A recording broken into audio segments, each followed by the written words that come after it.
الحمد لله رب العالمين والصلاة والسلام على أشرف الأنبياء وسيد المرسلين سيدنا محمد وعلى آله وأصحابه أجمعين. اللهم صل على سيدنا محمد وعلى آل سيدنا محمد كما صليت على إبراهيم وعلى آل إبراهيم في العالمين إنك حميد مجيد. أعوذ بالله من الشيطان الرجيم. بسم الله الرحمن الرحيم. قال فبما أغويتني لأقعدن لهم صراطك المستقيم ثم لآتينهم من بين أيديهم ومن خلفهم وعن أيمانهم وعن شمائلهم ولا تجد أكثرهم شاكرين. قال اخرج منها مذءوما مدحورا لمن تبعك منهم لأملأن جهنم منكم اجمعین. اللہ تبارک و تعالی نے کلام مقدس کی ان آیات مبارکہ میں قصہ سیدنا آدم علیہ السلام اور عداوت ابلیس کے بارے میں ارشاد فرمایا ہے. جیسا میں نے عرض کیا تھا کہ اللہ نے قرآن پاک میں اس قصے کو کئی مقامات پہ بیان فرمایا ہے، کیونکہ یہ بڑی اہم ہے کہ انسانیت کی ابتدا جو ہے وہ آدم ہے، وہ ابو البشر ہے. تو انسان جب اپنے اصل کو نہ پہچانے تو وہ پھر فرع کو تو نہیں پہچان سکتا. اس لیے اللہ نے قصہ آدم علیہ السلام کو بڑی تفصیل سے ذکر فرمایا. اب اس میں کچھ ایک دو سوال تھے جو رہ گئے تھے. وہ یہ تھا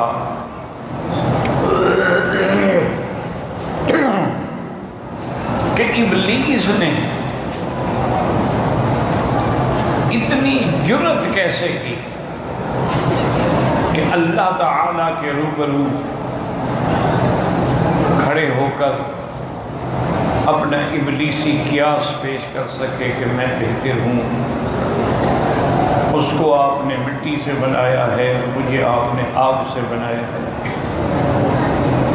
حالانکہ اگر غور کریں نا تو کسی چیز کا عنصر جو ہے، اس کا مادہ جو ہے، اس کی کوئی حقیقت نہیں ہوتی. اللہ جس چیز سے چاہیں، جو چاہیں، جیسے چاہیں پیدا فرما دیں. تو اسی لیے یہ اس کا بڑا یعنی محض تکبر تھا اور حسد تھا. ورنہ سابقہ روایات میں، بنو اسرائیلی روایات میں یہ آتا ہے کہ جب اللہ نے پہاڑ پیدا فرمائے تو پہاڑ آپ جانتے ہیں بڑی سخت چیز ہے، عظیم پتھر ہیں اور پھر اس کے کئی قسمیں. اب ملائکہ نے تو پہاڑ نہیں دیکھے تھے. جب پہاڑ پیدا ہوئے تو انہوں نے کہا یا اللہ یہ تو بہت بڑی ثقیل اور بڑی شدید چیز ہے، کیونکہ اللہ نے زمین کا بوجھ بنایا ہے نا پہاڑوں کو کہ بوجھ رکھ دو تو زمین پھر ہلے گی نہیں. وَأَلْقَى فِي الْأَرْضِ رَوَاسِيَ أَن تَمِيدَ بِكُمْ، یعنی اللہ تمید بکم، تاکہ زمین حرکت نہ کرے. جو اور زمین اگر حرکت کرے تو پھر آدمی آرام ہی نہیں کر سکتا. اگر ہاتھ حرکت کرے، آپ سوئی کے ناکے میں دھاگا نہیں ڈال سکتے تو دنیا کا نظام کیسے چل سکتا ہے. اور اسی جگہ پہ اللہ نے ارشاد فرمایا کہ والجبال اوتادا، گویا کہ پہاڑ جو ہیں یہ میخیں ہیں. اصولی بات ہے کہ دیکھو نا، جتنی بڑی چیز ہوگی تو میخ بھی تو اتنی بڑی ہوگی نا۔ آپ نے دیکھا ہے دنیا میں دریاؤں پر ایسے پل بنائے گئے ہیں کہ جن کے ستون نہیں ہیں، ان کو لوہے کے رسوں سے ایک توازن پہ قائم رکھا گیا ہے، اور بس اس جانب جو ہے اس کا فاؤنڈیشن ہے، اور وہاں پھر وہ کتنے بڑے بڑے کیل ہوں گے۔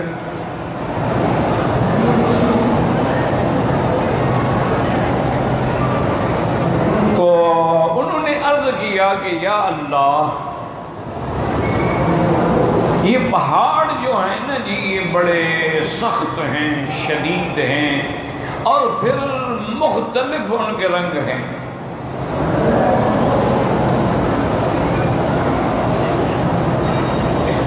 زیادہ جو ہے وَمِنَ الْجِبَالِ جُدُدٌ بِيضٌ وَحُمُرٌ مُخْتَلِفٌ أَلْوَانُهُ وَغَرَابِيبُ سُودٌ، اس میں سفید بھی ہیں، لال بھی ہیں، سیاہ بھی ہیں، اور اصل دنیا میں جتنے اللہ نے رنگ پیدا کیے نا، ان کا اصل یہی تین رنگ ہے، یا سفید یا سیاہ یا سرخ۔ پھر ان کو مکس کر کے اور رنگ پیدا کیے جاتے ہیں، ورنہ رنگ یہی ہے، بس یہ بنیاد ہے، اصل۔ یہ پھر ان کا علم ہوتا ہے کہ بھئی سفید کو لال میں ملائیں اور لال کو کالے میں ملائیں تو ان کی تناسب کیا ہو، پھر مختلف اس سے رنگ پیدا ہوتے ہیں۔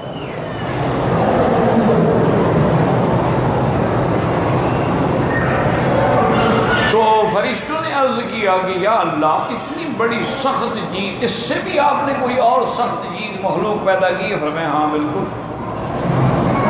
تو انہوں نے کہا کہ وہ کیا؟ فرمایا لوہا۔ وَأَنزَلْنَا الْحَدِيدَ فِيهِ بَأْسٌ شَدِيدٌ وَمَنَافِعُ لِلنَّاسِ، اللہ نے فرمایا ہم نے لوہا بھی اتارا، اور اس میں بڑے منافع ہیں مخلوقات کے لیے۔ تو لوہا اتنی سخت چیز ہے کہ اس سے پہاڑ توڑ دیے جاتے ہیں، پہاڑوں کو کھودا جاتا ہے۔ تو جب انہوں نے دیکھا، انہوں نے کہا واقعی یا اللہ، یہ لوہا تو پہاڑوں سے بھی سخت ہے، یہ تو پہاڑوں کو بھی توڑ دیتا ہے، اس سے بھی کوئی سخت چیز آپ نے پیدا فرمائی ہے؟ اللہ نے فرمایا ہاں بالکل۔ کہ اللہ وہ کیا چیز ہے؟ فرمایا آگ پیدا کی ہے، آگ میں لوہے کو ڈالو، یہ پانی بن جائے گا، پگھل جائے گا۔ یہ جو بڑے بڑے آپ کے یہاں اسٹیل مل وغیرہ لگائے جائے، یہی تو ہوتا ہے، اصل تو لوہا ہے، لوہے کو پگھلانا ہے۔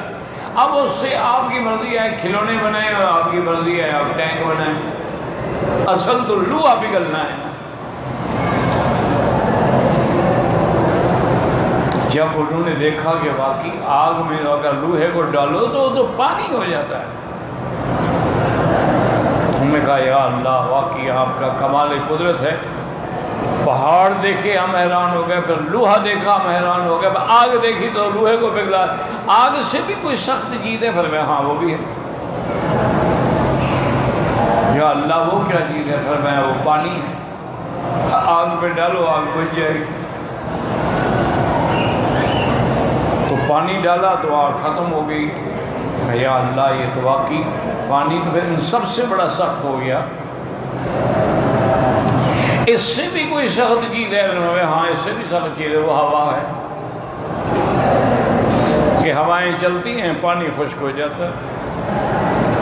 بڑے بڑے پانی کے گڑے پڑے ہوتے ہیں، لیکن ہوائیں چلتے چلتے اڑا کے لے جاتی ہیں پانی۔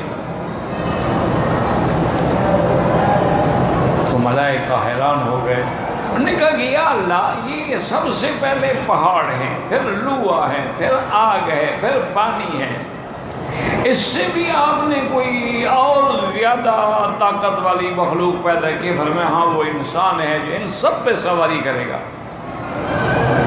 وَلَقَدْ كَرَّمْنَا بَنِي آدَمَ وَحَمَلْنَاهُمْ فِي الْبَرِّ وَالْبَحْرِ، وہ دریاؤں پہ بھی سواری کرے گا، وہ آگ کو بھی استعمال کرے گا، وہ پانی پر بھی ڈیم بنا کے اس کو باندھ ڈالے گا کہ ادھر جانا ہے ادھر نہیں جانا ہے،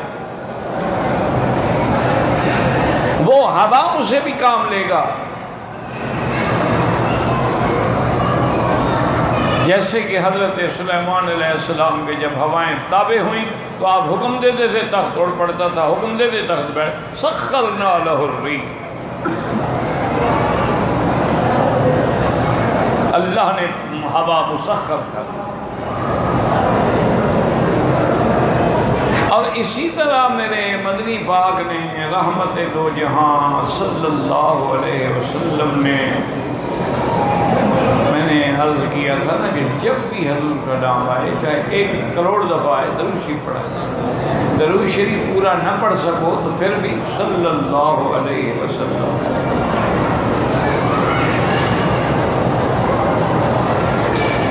اور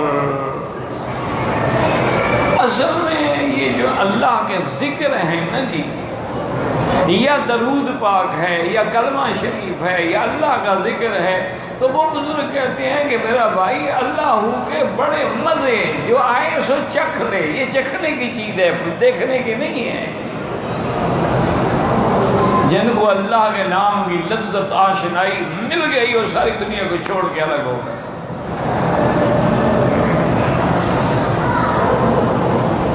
اس لیے میں نے کئی دفعہ عرض کیا تھا کہ اب اس دور میں بہرحال اللہ والے ہوں گے، لیکن ہماری نظریں چونکہ کوتاہ ہیں، ہمیں تو نظر نہیں آتی۔ جو اہل اللہ، اولیاء اللہ، اللہ کے مقربین، عباد الصالحین، جن کی صحبت میں انسان بدل جاتے تھے، وہ اب بدقسمتی ہماری کہ ہمیں نظر نہیں آتی۔ ضرور ہوں گے، آخر یہ نظام عالم جو چل رہا ہے تو اللہ والے تو ہوں گے، لیکن ہمیں نہیں ملتے۔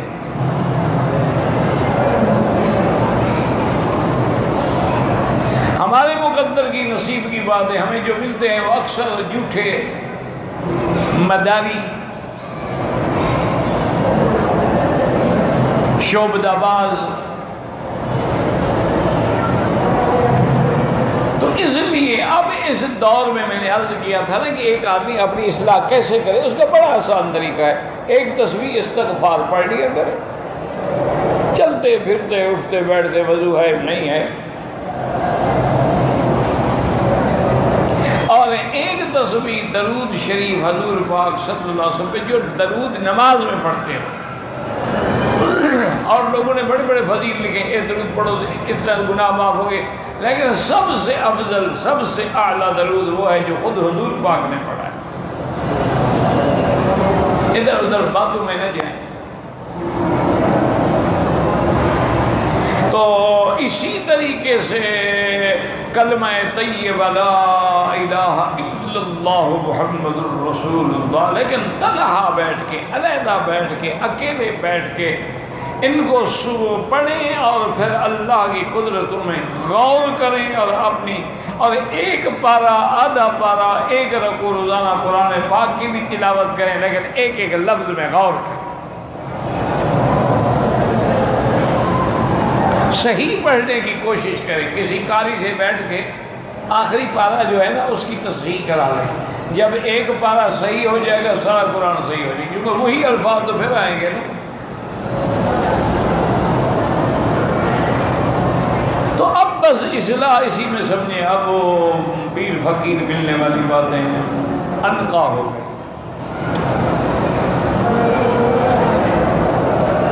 میں نے زیارت تو کی ہے حضرت لاہوری رحمۃ اللہ علیہ کی، لیکن ہمارا بچپنا تھا، شباب تھا، اور ہم ابتدائی کتابیں پڑھتے تھے، ہمیں کوئی بزرگوں کی پہچان یا علم تو تھا نہیں، ہم تو خود ابتدائی کتابوں کے طالب تھے۔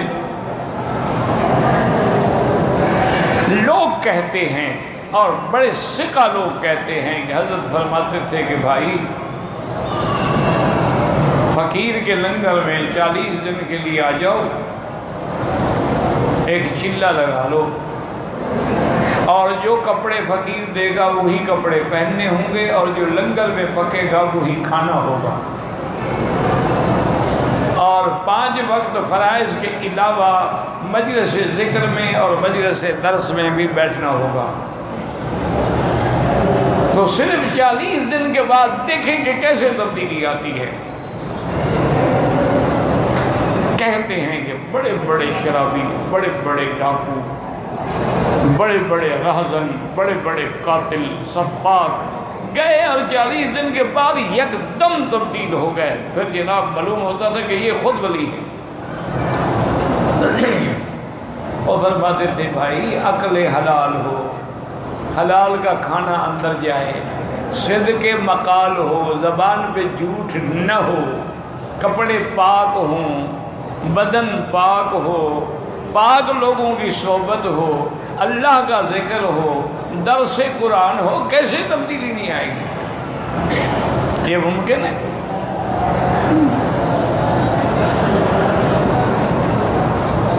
بہرحال گزارش یہ ہے کہ بس ان چیزوں پہ عمل کر لو تو انشاءاللہ کام بن جائے گا اللہ کی رحمت سے۔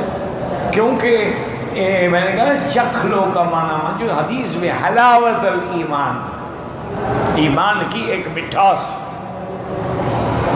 تو مٹھاس تو چکھنے سے پتہ لگتا ہے نا کہ میٹھا ہے پھیکا ہے۔ تو اس لیے ہمیشہ یاد رکھیں کہ اس قصہ مبارک میں یہ جو ہے نا جی کہ ابلیس نے کیسے یہ جرت کر لی، وجہ یہ ہے کہ جب حیا والی چادر چھن جائے، جیسے کہ اذا لم تستحی فاصنع ما شئت، جب حیا نہ رہے تو جو چاہے کرو، تو جب اللہ نے اس کے حیا کو ختم کر دیا اب اس کی مرضی ہے۔ دیکھا نہیں ہے کہ شریف آدمی کو کوئی دھکا بھی دے دے تو وہ بیچارہ پریشان ہو جاتا ہے، اور بدماش روز جوتے کھاتے ہیں پرواہ ہی نہیں۔ ہمارے علاقے میں ایک بہت بڑا چور تھا، ڈاکو تھا، مجھے کسی نے کہا کہ پولیس نے اس کو گرفتار کیا ہے اور بڑا تشدد ہوا ہے اس پہ، ذرا جاننے والا تھا۔ اتفاق سے میں اڈے پہ بس پہ اترا یا چڑھنے کے لیے، تو وہ میں نے دیکھا تو وہ بھی، اس نے مجھے دیکھ لیا تو وہ بھی دوڑ کے ملنے کے لیے آ رہا تھا، وہ بڑی پگڑی اونچی اونچی کر کے باندھتا تھا اور سفید کپڑے اور ہاتھ میں ایک کھونٹا آیا، تو میں نے افسوس کیا، میں نے کہا یار مجھے پتہ لگا ہے کہ ڈی ایس پی بڑا شدید سخت آدمی ہے اور اس نے تمہارے ساتھ بڑا تشدد کیا ہے۔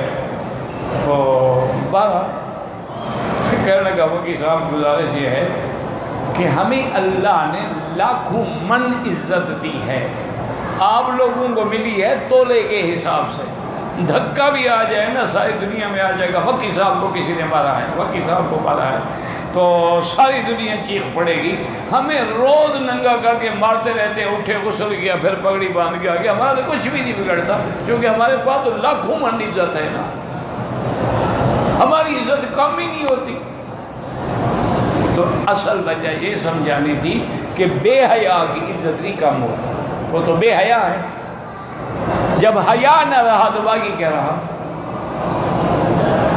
دیکھا نہیں کہ آدمی لڑکی ہو یا لڑکا ہو جس نے گناہ نہ کیا ہو نا، اللہ نہ کرے اللہ نہ کرے، اگر گناہوں کی طرف جائے اس کے قدم ڈگمگا رہے ہوتے ہیں، وہ لرز رہا ہوتا ہے، وہ کانپ رہا ہوتا ہے، اس کی جرت نہیں ہوتی ہے کہ میں کیسے، لیکن جب آدمی حرام پہ عادی ہو جائے وہ جرت نہیں۔ اسی لیے شیطان سے وہ اللہ نے حیا والا پردہ چھین لیا، اب جو مرضی ہے خدا کے سامنے کھڑے ہو کے کہتا رہے۔ ایک دوسرا اشکال سبق میں یہ تھا کہ قرآن پاک میں ہے کہ وَمَا دُعَاءُ الْكَافِرِينَ إِلَّا فِي ضَلَالٍ، اللہ فرماتے ہیں کہ کافروں کی دعا جو ہے بیکار ہے، اس کا کوئی فائدہ نہیں ہے، وہ کبھی قبول نہیں ہوتی ہے۔ لیکن ابلیس سے بڑا کافر کون ہے؟ لیکن اس نے جب دعا مانگی تو فوراً قبول ہو گئی، اس نے کہا رب انظرنی الی یوم یبعثون، قال انک من المنظرین۔ تو یہ دعا کیسے قبول ہو گئی؟ کافروں کی دعا تو قبول ہوتی نہیں، وہ تو بیکار ہے، تو یہ تو سب سے بڑا کافر ہے نا، کٹا کافر ہے، کافروں کا بھی باپ ہے، تو اس کی دعا کیسے منظور ہو گئی؟ تو یہ بھی اشکال ہے کہ جب قرآن ایک جگہ کہتا ہے کہ کافروں کی دعا کی کوئی قیمت نہیں، ان کے عمل کی بھی کوئی قیمت نہیں، فلا نقیم لہم یوم القیامت وزنا، ان کے اعمال کا قیامت میں کوئی وزن نہیں ہوگا، تو اس کافر کی بلکہ اکفر کی جو سب سے بڑا کافر ہے اس کی دعا کیسے منظور ہو گئی؟ تو اس مسئلے کو بھی سمجھ لیں کہ وجہ یہ ہے کہ کافر کی دعا قبول نہیں ہوگی، بیکار ہے آخرت میں، یعنی اب آخرت میں وہ چیخیں گے یا اللہ ہمیں ایک دفعہ دوبارہ دنیا میں جانے دے، ہم مسلمان ہو جائیں گے، ہم ایمان لے آئیں گے، یا مالک لیقضی علینا ربک، اے داروغہ جہنم مہربانی کرو، خدا سے کہو بس ہمارا فیصلہ کر دے، اور وہ کہیں واللہ ربنا ما کنا مشرکین، یا اللہ ہمیں آپ کی قسم ہے ہم نے تو کوئی شرک نہیں کیا ہے، وہ چیخیں گے، وہ فریادیں کریں گے، لیکن کہا جائے گا اخسؤوا فیہا ولا یتکلمون، دفع ہو جاؤ اور آئندہ چیخو نہ چیخو، سواء علیکم صبرتم ام لم، آپ صبر کریں یا نہ کریں تم نے جلنا ہے، اصلوها فاصبروا او لا تصبروا سواء علیکم۔ تو معنی یہ ہے کافر کی دعا آخرت میں قبول نہیں ہوگی، دنیا میں تو کافروں کی دعا بھی قبول ہوتی ہے، دنیا کے اندر تو مشرکوں کی دعا بھی قبول ہوتی ہے، یہودیوں کی دعا بھی قبول ہوتی ہے، عیسائیوں کی دعا بھی قبول ہوتی ہے، دنیا میں کیا ہے، آخرت میں ان کی دعا کی کوئی قیمت نہیں ہوگی۔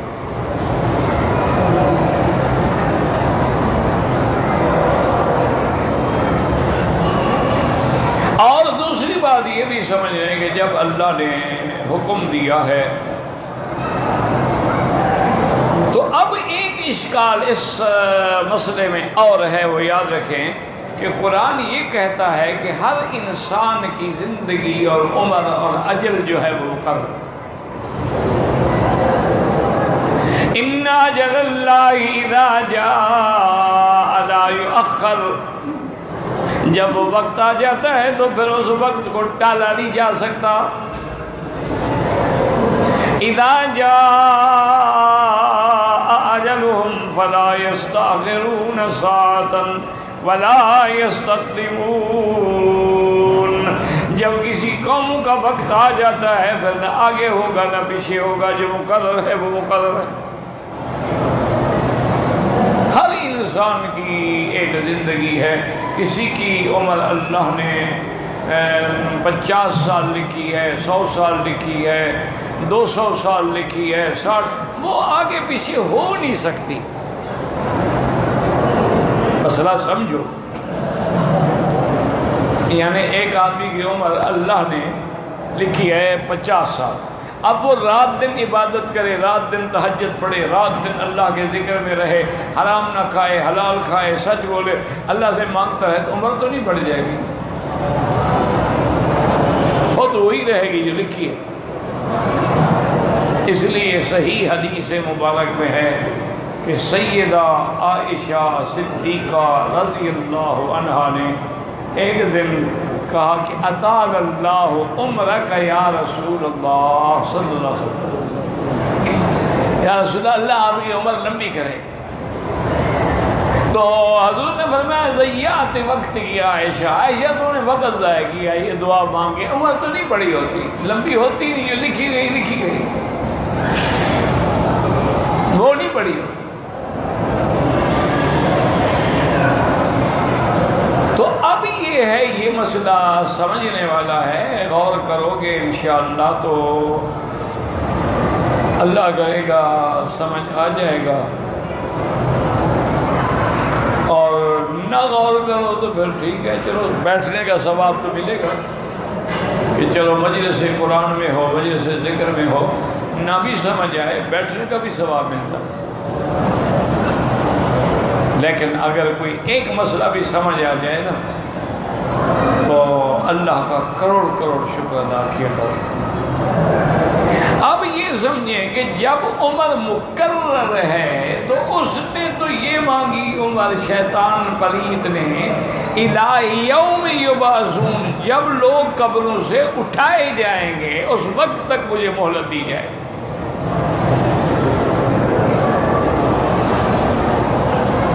یہ تو ہزاروں سال سے بھی تجاوز ہو گیا۔ اچھا پھر جب ہم مرنے کے بعد قبروں سے اٹھیں گے پھر تو موت نہیں آئے گی نا۔ هو الذی احیاکم ثم یمیتکم ثم یحییکم، بس۔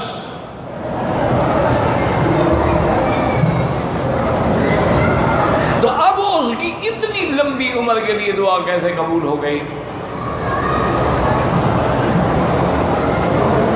تو مسئلہ سمجھیں کہ اللہ کی تقدیر ایک ہے تقدیر مبرم، یعنی قطعی تقدیر، وہ فیصلے کبھی نہیں بدلے، اور ایک تقدیر ہوتی ہے معلق، کہ اس میں لکھا ہوتا ہے کہ اگر اس بندے نے یہ دعا کی اور یہ عبادت کی تو ہم بدل دیں گے،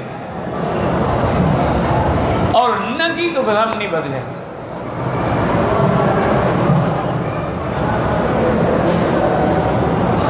تو اس لیے یعنی اللہ تبارک و تعالی نے اس کو اتنی بڑی مہلت دے دی۔ ہاں لیکن یہ کب تک ہے؟ الی یوم الوقت المعلوم، اللہ کے علم میں ہے۔ بعض نے کہا ہے کہ وہ نفخ صور تک ہے، جب پہلا صور پھونکا جائے گا، کیوں کل من علیہا فان، تو اس لیے اس وقت ابلیس بھی مر جائے گا، فنا ہو جائے گا، فرشتے بھی ختم ہو جائیں گے، کچھ بھی نہیں بقی گا مگر اللہ کی ذات۔ کل شیء ہالک الا وجہہ، کیونکہ وہ حی ہے، قیوم ہے، دائم ہے، الذی لا یموت، جس پہ کبھی موت نہیں آتی۔ تو اس میں یہ چند ایک جو ہیں یہ سوال ہیں۔ پھر اس کے بعد اللہ نے اس کو کیا حکم دیا تھا کہ نکل جا، فَهَبِطْ مِنْهَا، اچھا فَهَبِطْ مِنْهَا نکل جاؤ، کہاں سے نکل جاؤ؟ بعض علماء نے فرمایا کہ آسمانوں سے نکل جاؤ۔ آسمان جو ہے وہ اللہ کے فرما برداروں کا ٹھکانہ ہے، وہ فرشتوں کا ٹھکانہ ہے، وہ تیرے جیسے نافرمان کی جگہ نہیں ہے۔ فَهَبِطْ نکل جاؤ۔ اور بعض نے فرمایا کہ اللہ نے حکم دیا کہ جنت سے نکل جاؤ، لیکن یہ بات یاد رکھیں یہ دونوں دیکھنے میں باتیں ورنہ ایک ہی بات ہے، جنت بھی تو آسمانوں میں ہے نا، جب آسمان سے نکل گیا جنت سے بھی نکل گیا۔ زمین جہنم جو ہے یاد رکھو وہ زمین میں ہے، اور 7 زمینوں کے بھی وہ نیچے ہے، اور یہ جتنا سمندر ہے نا پوری دنیا کے اندر، یہ جتنے سمندر ہیں مختلف ہے نا، کہیں بحر عرب ہے، کہیں بحر احمر ہے، کہیں بحر القاہل ہے، کہیں بحر ہندی ہے، تو یہ سارے سمندر جو ہیں ان تحت البحر نارن، ان کے نیچے آگ ہے۔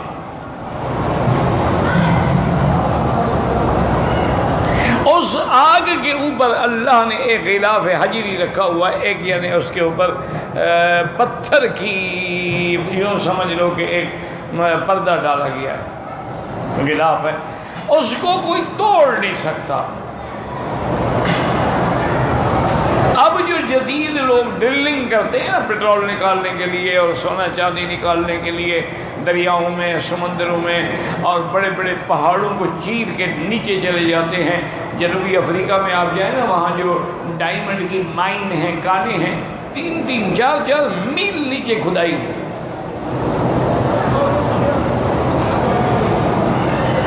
لیکن اب وہ بھی اعتراف کرتے ہیں کہ بھی ہماری کھدائی کی بھی ایک حد ہے، ہم ایک مقام پہ جب پہنچتے ہیں تو وہاں کوئی biایسی پتھریلی چیز آ جاتی ہے کہ ہماری ساری مشینیں بیکار ہو جائیں، اس کو ڈرل ہم نہیں کرتے۔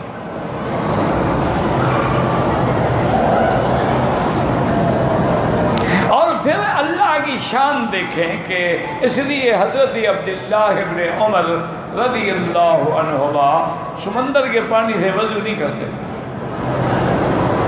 حالانکہ سمندر کا پانی پانی ہے بھائی، چلو کھارا ہے، نمکین ہے، لیکن ہے تو پانی نا۔ تو ان سے عرض کیا گیا کہ حضرت آپ نے فرمایا میں نے حدیث سنی تھی حضور سے کہ تحت البحر نارن، اس سمندر کے نیچے آگ ہے، تو میں آگ والے پانی سے کیوں وضو کروں؟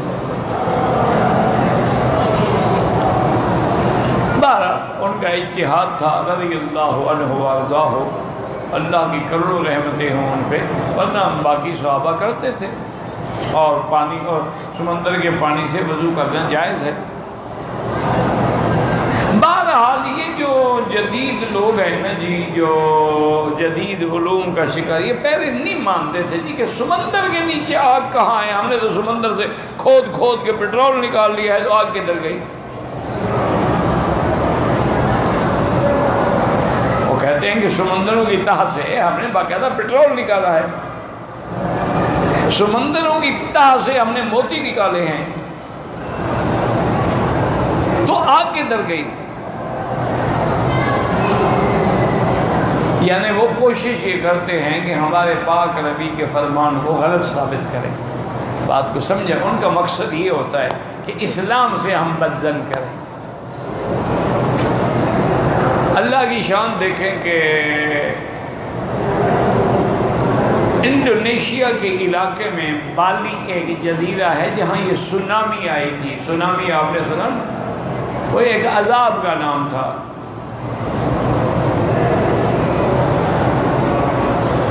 سونامی جو ہے یہ عذاب کا نام، کیونکہ ان انگریزوں کے بدبختوں کی عادت ہے کہیں طوفان آئے کہیں اس کا کوئی نہ کوئی نام رکھ دیتے ہیں۔ اچھا، اور جتنے طوفان آئے ہیں، بلائیں آئی ہیں، وبائیں آئی ہیں، انگریزوں نے بھی جو اس کے نام رکھے ہیں نا وہ سارے مؤنث ہیں، مذکر کوئی بھی نہیں۔ معلوم ہوتا ہے کہ سارا فتنہ ہے کسی عورت میں،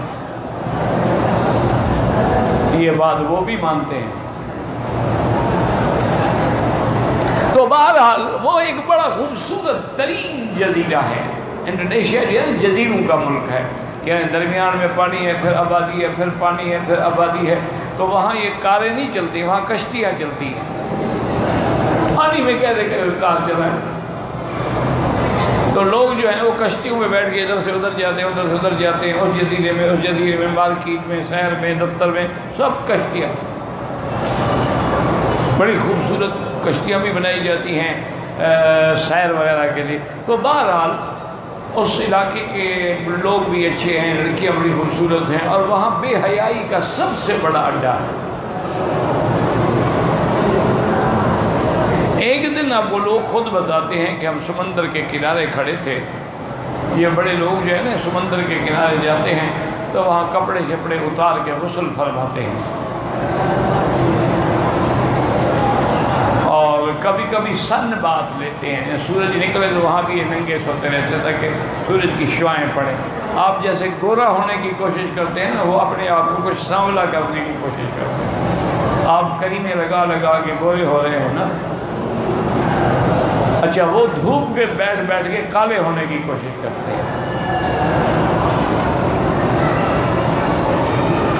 تو وہ یہ کہتے ہیں جی کہ ہم سمندر کے کنارے تھے۔ آپ نے دیکھا ہوگا کراچی وغیرہ میں ادھر ادھر ہاکس بے ہے، منوڑا ہے، اور کئی بیچ ہیں، اور دنیا کے بڑے بڑے بیچ ہیں، مشہور ہیں۔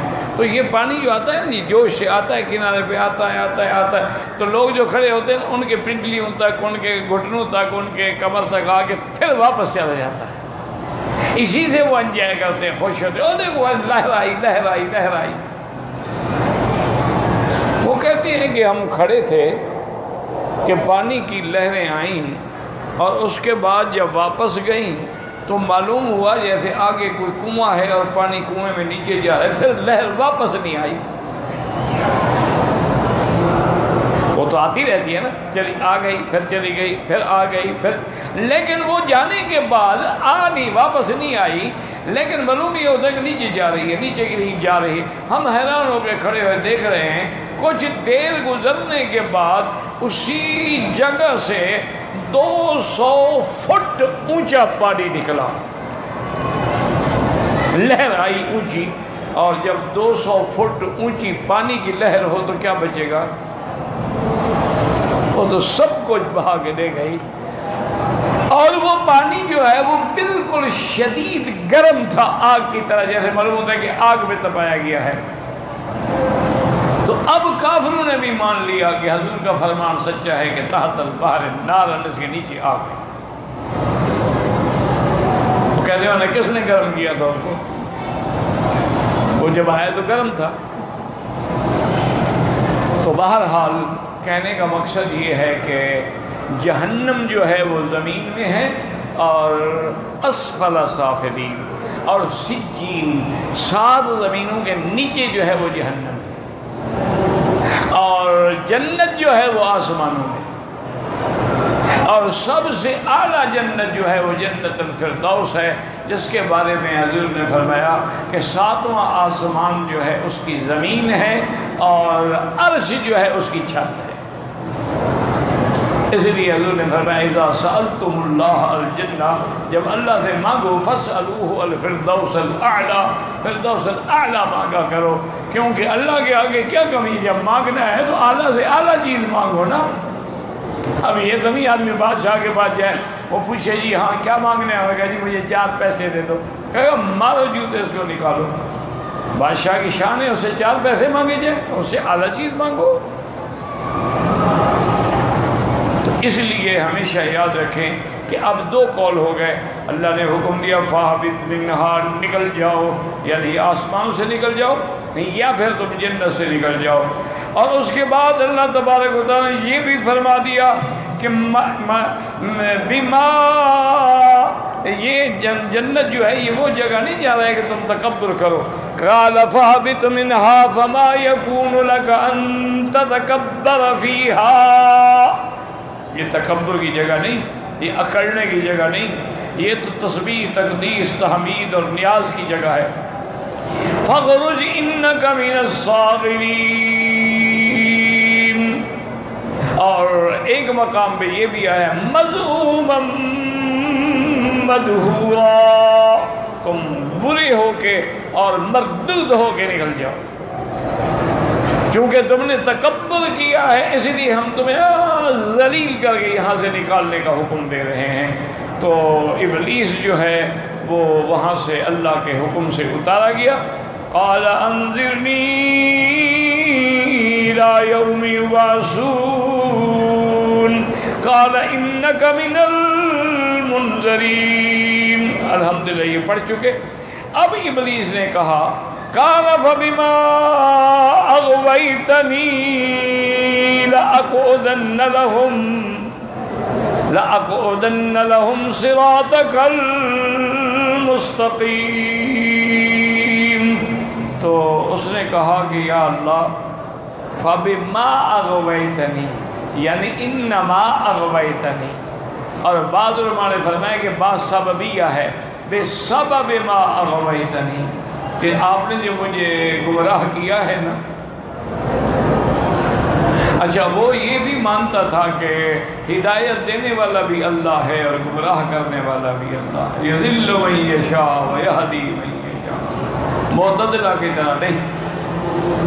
تو اس نے کہا کہ اللہ آپ نے جو مجھے گمراہ کیا ہے تو اب میری بھی سن لیں، لَأَقْعُدَنَّ صِرَاطَكَ الْمُسْتَقِيمِ لَأَقْعُدَنَّ لَهُمْ، میں تیرے بندوں کے راستے پہ بیٹھوں گا، صراط المستقیم یعنی طریق الحق و سبیل النجات، راستے پہ بیٹھ کے تیرے بندوں کو ہر حال میں گمراہ کروں گا، صراطک المستقیم۔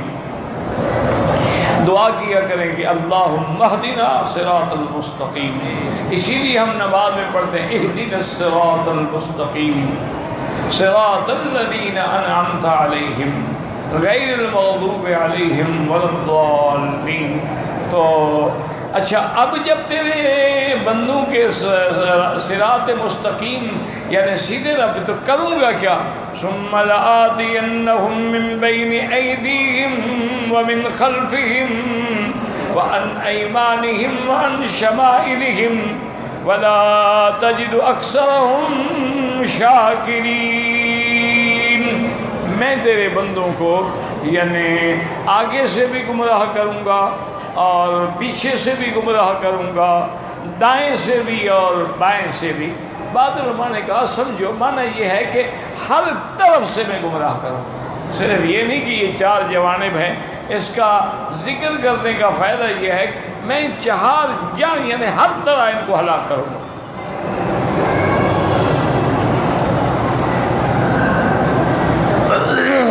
اور جب میں ان کو گمراہ کروں گا نا آگے سے بھی پیچھے سے بھی دائیں سے بھی بائیں سے بھی، تو آپ دیکھیں گے کہ ان کے اکثر جو ہے وہ تیرے پر ایمان لانے والے نہیں ہوں گے، بلکہ ناشکرے ہوں گے، کافر ہوں گے، اور تیری اطاعت سے وہ نکل جائیں گے۔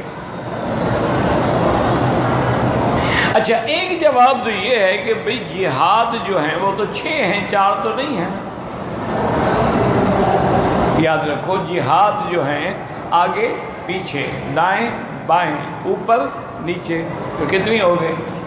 6 ہو گئی ہیں، لیکن اس نے 4 کا ذکر کیا ہے، اوپر نیچے کا ذکر نہیں کیا۔ اس کی کیا وجہ تھی؟ بعض علماء نے کہا یہ ضروری نہیں ہے، مقصد یہ ہے کہ میں ہر حال میں ہر طرف سے ہر طریقے سے ان کو گمراہ کروں، یہاں کوئی تعیین مراد نہیں ہے۔ جیسے نا للہ المشرق والمغرب، اللہ ہی کے لیے ہے مشرق بھی اور مغرب بھی، تو شمال جنوب کس کے لیے ہے؟ مانے یہ سب کچھ اللہ کے لیے۔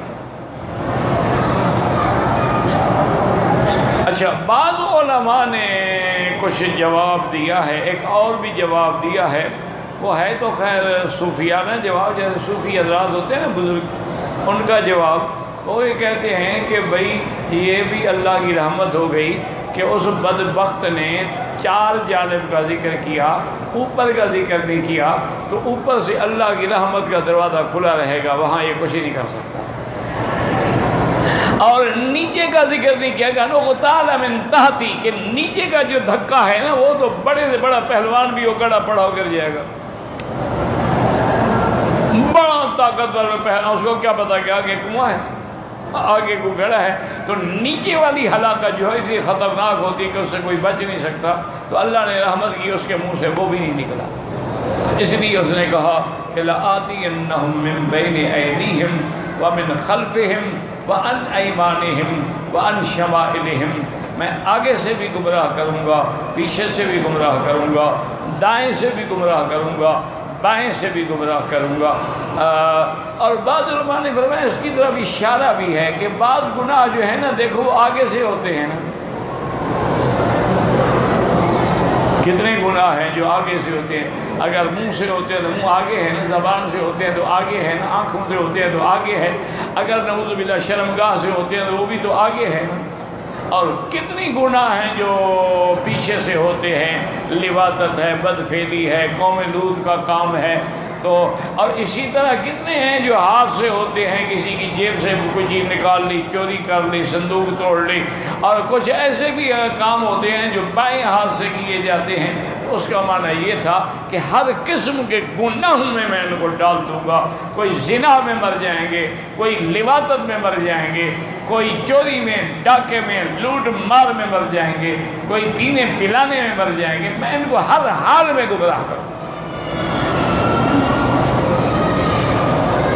اب جناب گزارش یہ ہے کہ جب اس نے اس نے باقاعدہ، جیسے آپ قرآن میں ہے نا کہ دوسری جگہ پر ہے کہ اس نے باقاعدہ قسم کھائی،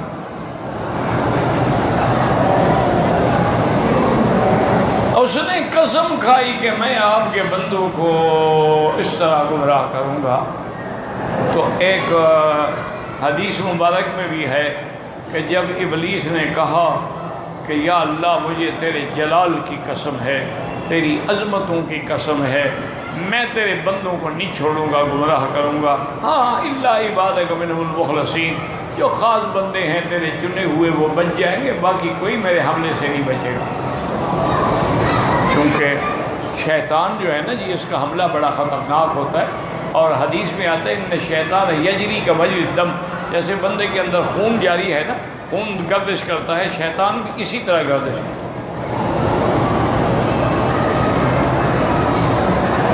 اور بچنے کا علاج کیا ہے؟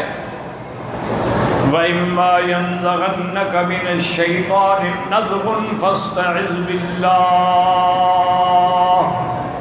اگر شیطان کا حملہ ہو تو پھر اللہ سے پناہ، اس کے علاوہ کوئی ہمیں شیطان کے حملے سے نہیں بچا سکتا، کسی بھی شکل میں ہم شیطان کے حملے سے نہیں بچ سکتے ہیں۔ علاج یہ، اچھا اس کی وجہ کیا ہے؟ إنه يراكم هو وقبيله من حيث لا ترونهم، شیطان تم کو دیکھتا ہے، تم اس کو نہیں دیکھ سکتے ہو۔ تو جو دشمن نظر نہ آئے وہ بڑا خطرناک ہوتا ہے۔ ہمیں کیا پتا ہے دروازے کے پیچھے دشمن کھڑا ہے؟ تو اب جب نہ نظر آنے والا دشمن تو آپ اس کی پناہ پکڑیں جو کسی کو بھی نظر نہیں آتا۔ اس لیے حکم ہے کہ اللہ کی پناہ پکڑیں کہ جب بھی شیطانی حملہ ہو فوراً اعوذ باللہ من الشیطان الرجیم، لا حول ولا قوت الا باللہ العلی العظیم۔ اور اللہ نے بھی فرمایا کہ ابلیس فبعزتی وجلالی، مجھے بھی اپنی عزت و جلال کی قسم ہے جب تک میرے بندے استغفار کرتے رہیں گے میں بھی گناہ ان کے معاف کرتا رہوں گا۔ دعا کریں اللہ ہمارے گناہ بھی معاف فرما دے۔ ربنا ظلمنا انفسنا ان لم تغفر لنا وترحمنا لنکونن من الخاسرین۔ یا اللہ ہمارے گناہ معاف کر دے اور ایسے معاف کر دے کہ پھر گناہ ہو ہی نہ، ایسی معافی عطا فرما جس کے بعد ناراضگی نہ ہو، اور ایسی راحت عطا فرما جس کے بعد تنگی نہ ہو، اور ایسا غنا عطا فرما جس کے بعد فقر نہ ہو۔ یا اللہ تیری رحمت کے دروازے اور خزانے وسیع ہیں، وما ذلک علی اللہ بعزیز، واللہ اعلم۔